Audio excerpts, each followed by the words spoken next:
2024 October 8 Haryana തെരഞ്ഞെടുപ്പ് ഫലം പുറത്തുവന്ന ദിനം. അപ്രത്യക്ഷമായതൊന്നും ഹരിയാനയിൽ കോൺഗ്രസും മറ്റു പ്രതിപക്ഷ കക്ഷികളും പ്രതീക്ഷിച്ചിരുന്നില്ല. അതുകൊണ്ട് തന്നെയാണ് ഒക്ടോബർ 8 രാവിലെ ആദ്യ ഫലസൂചനകൾ പുറത്തു വന്നതോടെ പ്രവർത്തകർ ആഹ്ലാദത്തിമിർപ്പിലായത്. ഭൂരിപക്ഷം ബൂത്തുകളിലും ഇന്ത്യ മുന്നണി മുന്നിൽ. പ്രതീക്ഷിച്ച ഫലം തന്നെ സംഭവിക്കുന്നു. എന്നാൽ ഇത്രമാത്രം ഉറപ്പോടെ നേരിട്ട തെരഞ്ഞെടുപ്പിൽ തങ്ങൾക്ക് പിഴച്ചുവെന്ന് അധികം വൈകാതെ കോൺഗ്രസ് തിരിച്ചറിഞ്ഞു. മണ്ണും കൃഷിയും മുതൽ ഗുസ്തിയും രാഷ്ട്രീയവും വരെ ചർച്ചയായ ഹൃദയഭൂമിയിൽ മൂന്നാം തവണയും താമര വിരിഞ്ഞു. ആക്രമണങ്ങളും പ്രത്യാക്രമണങ്ങളും ചരടുവലികൾക്കും സാക്ഷിയായ ഹരിയാന നാടകത്തിന് തിരശ്ശീല വീഴുമ്പോൾ BJPക്ക് മികച്ച വിജയം. ശക്തമായ ത്രികോണ പോരാട്ടത്തിന് സാധ്യത തെളിഞ്ഞ ഹരിയാന ഗോദയിൽ മുൻ വർഷത്തേതുപോലെ ഭാഗ്യം തങ്ങൾക്കൊപ്പം നിൽക്കുമെന്ന് ഒരുപക്ഷെ BJP പോലും പ്രതീക്ഷിച്ചിരുന്നില്ല. ആ തെരഞ്ഞെടുപ്പിലെ സാഹചര്യം ഓർമ്മയില്ലേ? ഉൾപാർട്ടി പടലപ്പിണക്കങ്ങളും വിമതരും ഇരു ക്യാമ്പുകളിലും വെല്ലുവിളി ഉയർത്തിയെങ്കിലും അത് BJPയെ വല്ലാതെ ബാധിച്ചിരുന്നു. സഖ്യമെന്ന നിലയിൽ NDA ഒറ്റക്കെട്ടല്ലായിരുന്നു എന്നുള്ളതും ഈ സാഹചര്യത്തിൽ ഓർക്കേണ്ടതാണ്. കേന്ദ്രത്തിലേതുപോലെ ഹരിയാനയിലും അത്ര അനായാസമാകില്ല BJPക്ക് കാര്യങ്ങളെന്നായിരുന്നു കണക്കുകൂട്ടൽ. ഒരു എക്സിറ്റ് പോൾ ഫലം പോലും BJP കേവല ഭൂരിപക്ഷം നേടുമെന്ന് പ്രവചിച്ചില്ല. കഴിഞ്ഞ 10 വർഷമായി നീണ്ടു നിൽക്കുന്ന കേന്ദ്ര സംസ്ഥാന ഭരണത്തിനെതിരെയുള്ള വികാരം വോട്ടാകുമെന്ന് തന്നെ എല്ലാവരും വിധിയെഴുതി. അതിനെ ശരിവയ്ക്കുന്ന തരത്തിലായിരുന്നു വോട്ടെണ്ണൽ ദിവസം ആദ്യ മണിക്കൂറുകൾ സാക്ഷ്യം വഹിച്ചത്. കോൺഗ്രസ് വലിയ മുന്നേറ്റം നടത്തി. എന്നാൽ ഒരു 1.5 മണിക്കൂറിന് ശേഷം കാര്യങ്ങൾ മാറി മറിഞ്ഞു. മുന്നിട്ട് നിന്ന എല്ലാ കോൺഗ്രസ് സ്ഥാനാർത്ഥികളും ഒറ്റയടിക്ക് പിന്നിലേക്ക് പോയി. ആരും സ്വപ്നത്തിൽ പോലും വിചാരിക്കാത്ത രീതിയിലുള്ള ട്വിസ്റ്റായിരുന്നു ഹരിയാനയിൽ സംഭവിച്ചത്. ഇങ്ങ് കേരളത്തിലിരുന്ന് കോൺഗ്രസ്സുകാരും BJPക്കാരും കമ്മ്യൂണിസ്റ്റുകാരുമൊക്കെ ഇത് അത്ഭുതമെന്ന തരത്തിൽ TV-യിലൂടെ ആ വാർത്ത കണ്ടു. ഒടുവിൽ വോട്ടെണ്ണി കഴിഞ്ഞപ്പോൾ സംസ്ഥാനത്ത് BJP വീണ്ടും അധികാരത്തിൽ. അപ്പോഴും ഒരു ചോദ്യം ബാക്കിയാണ്. ഭൂരിപക്ഷം മണ്ഡലങ്ങളിലും എങ്ങനെയാണ് ആദ്യഘട്ടത്തിൽ കോൺഗ്രസ് മുന്നിലെത്തിയത്? 1.5 മണിക്കൂർ കഴിഞ്ഞപ്പോൾ മുന്നിൽ നിന്ന എല്ലാ മണ്ഡലങ്ങളിലും കോൺഗ്രസ് എങ്ങനെയാണ് താഴേക്ക് വീണത്? ഈ ചോദ്യത്തിന് ഉത്തരമാണ് കഴിഞ്ഞ ദിവസം രാജ്യത്തെ പ്രതിപക്ഷ നേതാവ് രാഹുൽ ഗാന്ധി നടത്തിയ പത്രസമ്മേളനത്തിലൂടെ ചൂണ്ടിക്കാണിക്കപ്പെട്ടത്. രാഹുൽ ഗാന്ധി നടത്തിയ ആ എഫർട്ടിനെ എത്ര പ്രശംസിച്ചാലും മതിയാകില്ല. വോട്ടർ പട്ടികയിൽ കൃത്രിമം കാട്ടിയാണ് BJP കഴിഞ്ഞ ലോക്സഭാ തെരഞ്ഞെടുപ്പും ഹരിയാന, മഹാരാഷ്ട്ര നിയമസഭാ തെരഞ്ഞെടുപ്പുകളും വിജയിച്ചതെന്ന് രാഹുൽ ഗാന്ധി പറയുമ്പോൾ അതിനെ ഏത് രീതിയിൽ പ്രതിരോധിക്കണമെന്നറിയാതെ അന്തം വിട്ടിരിക്കുന്ന BJPയാണ് നമുക്ക് കാണാൻ കഴിയുന്നത്. മറ്റൊരു കാര്യം കൂടി നമ്മൾ ശ്രദ്ധിക്കണം. രാഹുൽ ഗാന്ധി വെറുതെ ഒരു ആരോപണം ഉന്നയിക്കുകയല്ല ചെയ്തിരിക്കുന്നത്. ഹരിയാനയിലെ ഒരു നിയമസഭാ മണ്ഡലത്തിൽ നടത്തിയ വൻ കൃത്രിമത്വത്തിൻ്റെ കൃത്യമായ തെളിവുകൾ മാധ്യമപ്രവർത്തകർക്ക് മുന്നിൽ വെച്ചുകൊണ്ടാണ് രാജ്യത്തിൻ്റെ പ്രതിപക്ഷ നേതാവ് രാഹുൽ ഗാന്ധി സംസാരിച്ചത്. അദ്ദേഹം കഴിഞ്ഞ ദിവസം നടത്തിയ പത്രസമ്മേളനത്തിന് ഏറെ പ്രാധാന്യമുണ്ട്. ആ പത്രസമ്മേളനത്തിൽ ഇന്ത്യൻ ജനാധിപത്യം എത്ര ഭീകരമായ വെല്ലുവിളിയാണ് നേരിടുന്നതെന്ന് അദ്ദേഹം ലോകത്തോട് ഉറക്കെ പറയുകയായിരുന്നു. സ്വയം സംസാരിക്കുന്നവ കൂടിയായിരുന്നു ആ തെളിവുകൾ. ഇന്ത്യയിൽ നടന്ന വിവിധ തെരഞ്ഞെടുപ്പുകളിൽ തെരഞ്ഞെടുപ്പ് കമ്മീഷന്റെ പിന്തുണയോടെയാണ് BJP വലിയ വോട്ട് മോഷണം നടത്തിയതെന്നാണ് രാഹുൽ ഗാന്ധി പറഞ്ഞത്. ഒരാൾക്ക് ഒരു വോട്ട് എന്ന ഇന്ത്യൻ ഭരണഘടന അടിസ്ഥാനപ്പെടുത്തിയിരിക്കുന്ന കാര്യം BJP വിദഗ്ധമായി തകർത്തെന്നും വ്യാപകമായ വ്യാജ വോട്ട് പരിപാടി നടത്തിയെന്നും അദ്ദേഹം ആരോപിച്ചു. ഇതുവരെ BJPക്കെതിരെ ഭരണവിരുദ്ധ വികാരം ഉണ്ടാകാത്തതും എല്ലാ തെരഞ്ഞെടുപ്പുകളിലും അവർ ജയിക്കുന്നതും വോട്ടർ പട്ടികയിലെ ക്രമക്കേടുകൾ നടത്തിയാണെന്നും രാഹുൽ ഗാന്ധി പറഞ്ഞു. ഇലക്ഷൻ കമ്മീഷൻ BJPയുമായി ചേർന്ന് വോട്ട് മോഷ്ടിക്കുന്നെന്ന് കണക്കുകൾ വച്ച ആരോപണം ഉന്നയിച്ച രാഹുൽ ഡ്യൂപ്ലിക്കേറ്റ് വോട്ടർമാരെയും ഒരു വോട്ടർ തന്നെ പലപ്പോഴായി എത്തുന്ന സംഭവങ്ങളും ഇല്ലാത്ത വിലാസങ്ങളും ഒരു അഡ്രസ്സിൽ വിവിധ സംസ്ഥാനങ്ങളിൽ ആള് വരുന്നതുമൊക്കെ ചൂണ്ടിക്കാട്ടിയിരുന്നു. കർണാടകയിൽ മഹാദേവ് എന്ന മണ്ഡലത്തെ എടുത്ത് 1 ലക്ഷത്തിൽ പരം വ്യാജ വോട്ടുകൾ വന്നിട്ടുണ്ടെന്നാണ് രാഹുൽ ഗാന്ധിയുടെ ആരോപണം. ഒരു മണ്ഡലത്തിൽ ഇത്ര ക്രമക്കേട് വന്നെങ്കിൽ ഇന്ത്യ മുഴുവനും എത്ര ക്രമക്കേട് നടന്നിരിക്കുമെന്നും ഇതിന് തെരഞ്ഞെടുപ്പ് കമ്മീഷൻ മറുപടി നൽകണമെന്നും അദ്ദേഹം പറഞ്ഞു. 40,009 വ്യാജ വോട്ടർമാരെ എണ്ണി തിട്ടപ്പെടുത്താൻ കഴിഞ്ഞെന്നും പലരുടെയും വീട്ടു നമ്പർ 0 ആയിരുന്നു എന്നും അദ്ദേഹം വ്യക്തമാക്കി. പലർക്കും പിതാവിൻ്റെ പേരിൻ്റെ സ്ഥാനത്ത് അക്ഷരങ്ങൾ മാത്രം. തിരിച്ചറിയൽ ഫോട്ടോകളില്ലാത്ത 4,132 വോട്ടർമാർ ലിസ്റ്റിലുണ്ടെന്നും അദ്ദേഹം പറഞ്ഞു.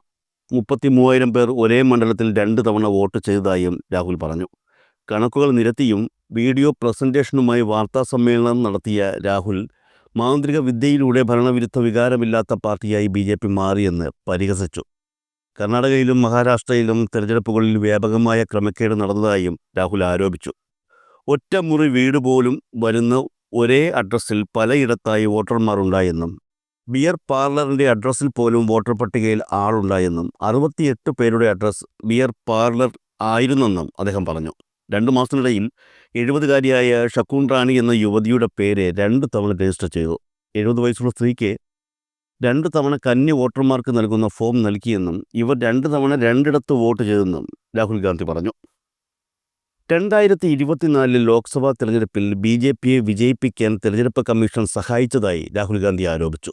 33,000-ൽ താഴെ ഭൂരിപക്ഷമുള്ള 25 ലോക്സഭാ സീറ്റുകൾ നേടിയതിനാലാണ് നരേന്ദ്രമോദി പ്രധാനമന്ത്രിയായതെന്നാണ് രാഹുൽ ഗാന്ധി പറഞ്ഞത്. കർണാടകയിൽ 16 ലോക്സഭാ സീറ്റുകൾ തൻ്റെ പാർട്ടിക്ക് ലഭിക്കുമെന്ന് ഒരു ആഭ്യന്തര സർവേയിൽ പ്രതീക്ഷിച്ചിരുന്നെങ്കിലും പാർട്ടിക്ക് 9 സീറ്റുകൾ മാത്രമേ ലഭിച്ചുള്ളൂവെന്ന് രാഹുൽ ഗാന്ധി പറഞ്ഞു. ഇതിനുശേഷം അപ്രതീക്ഷിതമായി നഷ്ടപ്പെട്ട 7 സീറ്റുകളിലാണ് അദ്ദേഹം ശ്രദ്ധ കേന്ദ്രീകരിച്ചത്. ബംഗളൂരു സെൻട്രൽ ലോക്സഭാ സീറ്റിൽ BJPക്ക് 6,58,915 വോട്ടുകൾ ലഭിച്ചപ്പോൾ കോൺഗ്രസിന് 6,26,208 വോട്ടുകൾ ലഭിച്ചുവെന്ന് അദ്ദേഹം പറഞ്ഞു. ഈ സീറ്റിൽ BJP 32,707 വോട്ടുകൾക്ക് വിജയിച്ചു. ഈ ലോക്സഭാ സീറ്റിലെ മഹാദേവപുര നിയമസഭാ മണ്ഡലത്തിൽ BJP 1,14,046 വോട്ടുകളുടെ വൻ ലീഡ് നേടി. ബംഗളൂരു സെൻട്രലിന് കീഴിലുള്ള മറ്റ് നിയമസഭാ മണ്ഡലങ്ങളിലെല്ലാം കോൺഗ്രസിന് BJPയേക്കാൾ കൂടുതൽ വോട്ടുകൾ ലഭിച്ചു. ഒരൊറ്റ നിയമസഭാ മണ്ഡലത്തിൽ മാത്രം ലീഡ്, ബാക്കി എല്ലാ മണ്ഡലങ്ങളിലും പിന്നിൽ. ആ ഒരു മണ്ഡലത്തിലെ മാത്രം ലീഡിൽ BJP ജയിക്കുക, എന്താ കഥയല്ലേ? ഒരേ ഒരാൾ തന്നെ വിവിധ സംസ്ഥാനങ്ങളിലെ വിവിധ ബൂത്തുകളിൽ വോട്ട് ചെയ്യുന്ന സ്ഥിതിയുണ്ട്. 11,000-ൽ പരം ആൾക്കാർ ഇത്തരത്തിൽ ഈ രീതിയിൽ പല സമയത്തും പല ഭാഗങ്ങളിലുമായി വോട്ട് ചെയ്യുന്നു. ഈ രീതിയിൽ 10,000-കണക്കിനാണ് കള്ളവോട്ടുകൾ നടന്നതെന്നും അദ്ദേഹം പറഞ്ഞു. മഹാദേവ്പുർ നിയമസഭാ മണ്ഡലത്തിൽ അഡ്രസ്സോ വീട്ടുനമ്പരോ വിലാസമോ പിതാവിൻ്റെ പേരോ ഇല്ലാത്ത 14,000-ൽ പരം പേർ വോട്ടർ പട്ടികയിൽ വന്നെന്നും അദ്ദേഹം പറഞ്ഞു. ഒരു വിലാസത്തിൽ തന്നെ 80-ലധികം വോട്ടർമാർ ഉണ്ടെന്നും രാഹുൽ ചൂണ്ടിക്കാട്ടി. പാർലമെൻറ്റ് തെരഞ്ഞെടുപ്പിൽ BJP 25 സീറ്റുകളിൽ 33,000 വോട്ടുകളുടെ ഭൂരിപക്ഷത്തിലായിരുന്നു ജയിച്ചത്. അതിലും കൂടുതൽ വോട്ടുകൾ BJP വ്യാജമായി പോൾ ചെയ്തതായും അദ്ദേഹം പറഞ്ഞു. ആദിത്യ ശ്രീവാസ്തവ എന്നയാൾ പല സംസ്ഥാനങ്ങളിൽ പല ബൂത്തുകളിലും വോട്ട് ചെയ്തതായും അദ്ദേഹം ചൂണ്ടിക്കാട്ടി. മഹാരാഷ്ട്രയിൽ 5 വർഷം കൊണ്ട് ചേർത്തതിനേക്കാൾ കൂടുതൽ വോട്ടുകൾ മഹാരാഷ്ട്ര തെരഞ്ഞെടുപ്പിന് മുമ്പായുള്ള 5 മാസം കൊണ്ടുണ്ടാക്കി. മഹാരാഷ്ട്രയിൽ 40 ലക്ഷം ദുരൂഹ വോട്ടർമാർ ഉണ്ടായെന്നും 5 മണിക്ക് ശേഷം അവിടെ പോളിംഗ് കുതിച്ചുയർന്നതായും രാഹുൽ പറഞ്ഞു. 6 മാസമെടുത്ത് ആയിരക്കണക്കിന് രേഖകളിൽ നിന്നുമാണ് തട്ടിപ്പ് കണ്ടെത്തിയത്. 10,000-കണക്കിന് കള്ളവോട്ടുകളാണ് പലയിടത്തും BJP ചെയ്തതെന്നും ഹരിയാനയിലെയും കർണാടകയിലെയും തെരഞ്ഞെടുപ്പ് തീയതി മാറ്റിയത് സംശയാസ്പദമാണെന്നും അദ്ദേഹം പറഞ്ഞു.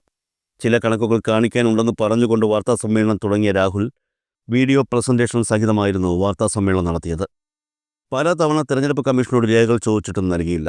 ഇക്കാരണത്താലാണ് തെരഞ്ഞെടുപ്പ് കമ്മീഷൻ തെളിവുകൾ നൽകാത്തതെന്നും CCTV ദൃശ്യങ്ങളെല്ലാം 45 ദിവസം കൊണ്ട് നശിപ്പിച്ചെന്നും അദ്ദേഹം പറഞ്ഞു. സോഫ്റ്റ് കോപ്പികൾ തെരഞ്ഞെടുപ്പ് കമ്മീഷൻ തരാത്തതിനാൽ കടലാസ് രേഖകൾ നോക്കിയാണ് പരിശോധിച്ചതെന്നും രാഹുൽ ഗാന്ധി വ്യക്തമാക്കി.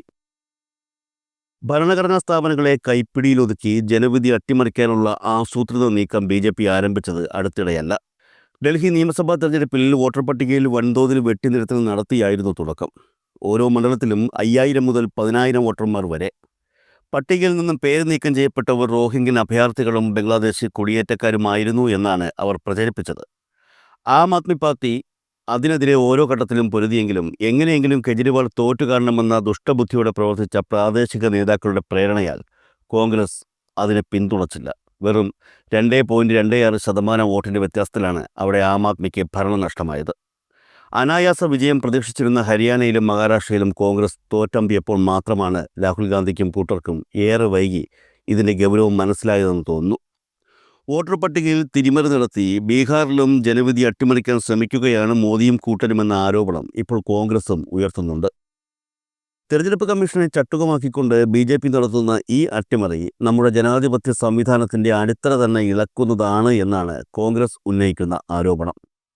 ഇഷ്ടക്കാരെ ജഡ്ജിമാരാക്കി ജുഡീഷ്യറിയെ വരുതിയിലാക്കാനും അവർ ശ്രമിക്കുന്നു എന്നും കോൺഗ്രസ് പറയുന്നുണ്ട്. ഇതിനെയെല്ലാം എതിർക്കുന്നവർക്കെതിരായി കേന്ദ്ര ഏജൻസികളെ ഉപയോഗിച്ച് ഭീകരമായ രാഷ്ട്രീയ പകപോക്കൽ നടത്തുന്നു എന്ന ആരോപണമൊക്കെ ഉയരുന്നത് BJP കാണുന്നുണ്ട്, പക്ഷേ മിണ്ടുന്നില്ല. രാഹുൽ ഗാന്ധിയുടെ അവതരണത്തിനും പരസ്പര ചർച്ചയ്ക്കും ശേഷം ഇന്ത്യ മുന്നണി ഒരു വലിയ തീരുമാനമെടുത്തിട്ടുണ്ട്. വരുന്ന ഓഗസ്റ്റ് 11-ന് തെരഞ്ഞെടുപ്പ് കമ്മീഷനിലേക്ക് ഇന്ത്യ മുന്നണി നേതാക്കൾ ഒരു മാർച്ച് നടത്താൻ തീരുമാനിച്ചിരിക്കുകയാണ്. തിരഞ്ഞെടുപ്പുകളിൽ കൃത്രിമം നടന്നുവെന്ന ആരോപണങ്ങൾക്കെതിരായ സംയുക്ത പ്രതിഷേധമായാണ് ഈ നീക്കത്തെ കാണുന്നത്. മാത്രമല്ല, നിയമപരമായി നീങ്ങാനും ഇന്ത്യ മുന്നണി തീരുമാനിച്ചു കഴിഞ്ഞു. ഈ വിഷയത്തിൽ എല്ലാവരും ഒരുമിച്ച് മുന്നോട്ട് പോകാൻ തീരുമാനിക്കുകയും ചെയ്തിട്ടുണ്ട്. എന്തായാലും രാഹുൽ ഗാന്ധിയുടെ കഴിഞ്ഞ ദിവസത്തെ പത്രസമ്മേളനം ലക്ഷ്യം കണ്ടിട്ടുണ്ട് എന്നാണ് മനസ്സിലാക്കാൻ കഴിയുന്നത്. കാരണം കർണാടകയിലെ വോട്ടർ പട്ടികയിലെ ക്രമക്കേടിനെക്കുറിച്ചുള്ള ആരോപണങ്ങളിൽ സത്യവാങ്മൂലം സമർപ്പിക്കാൻ ലോക്സഭാ പ്രതിപക്ഷ നേതാവ് രാഹുൽ ഗാന്ധിക്ക് തെരഞ്ഞെടുപ്പ് കമ്മീഷൻ നോട്ടീസ് അയച്ചിരിക്കുകയാണ്.